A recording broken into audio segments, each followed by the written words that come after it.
Hello there, my name's Dr. Andy Knox. It is Mental Health Awareness Week and this video is about anxiety. Anxiety can be absolutely crippling.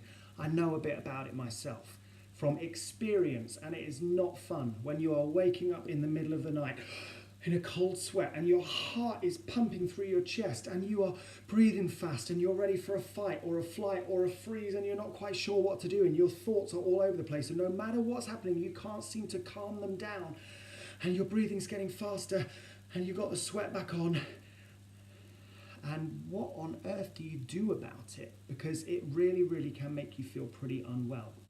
Mental health is just as important as physical health and can have profound implications on how we feel. Now, when you're struggling with anxiety, the most important thing is to fess up, to talk about it, and to get some help. All right, and there are things that you can do to help yourself. There are some great books out there. So Face Your Fear and Do It Anyway by Susan Jeffers is an absolute classic. The Chimp Paradox by Steve Peters is really helpful. And I also love Rangan Chatterjee's The 4-Pillar Plan. And there's some great simple advice in there that you can just do every day that will really help calm your thoughts down. One of them is learning to change the way that you breathe and learning to just breathe in slowly for the count of 3 through your nose. Hold it for 4.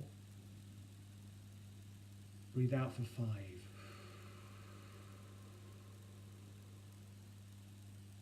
Changing the carbon dioxide levels in your blood begins to change your heart rate and begins to help you naturally calm down. It changes you from that fight point of anxiety to a much calmer state.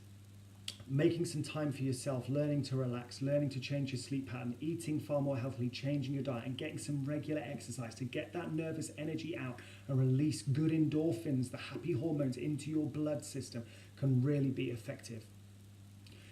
You might also find that you want a bit of talking therapy to learn how to calm your thoughts down. It might be that you need some coaching to process what's going on in life that's causing that stress and anxiety and what you can practically maybe make some choices around to change those things. And it might be that you need some medication, and there's absolutely no shame in that. It might be that you need some beta blockers to calm down the adrenaline rush of the panic attacks. It might be that you need an anti-anxiety tablet for a short period of time, or maybe longer if the anxiety is chronic, and you don't need to worry about that. So listen, anxiety is really common. It can be absolutely crippling, really hard to switch the worry off, and the panic attacks which are crippling. Talk about it, get some help. It might be you just need self-help. It may be you need some talking therapies or some medication. But let's break the stigma and accept that anxiety is a part of many of our lives, and it's actually something that we can do something about and change for the better.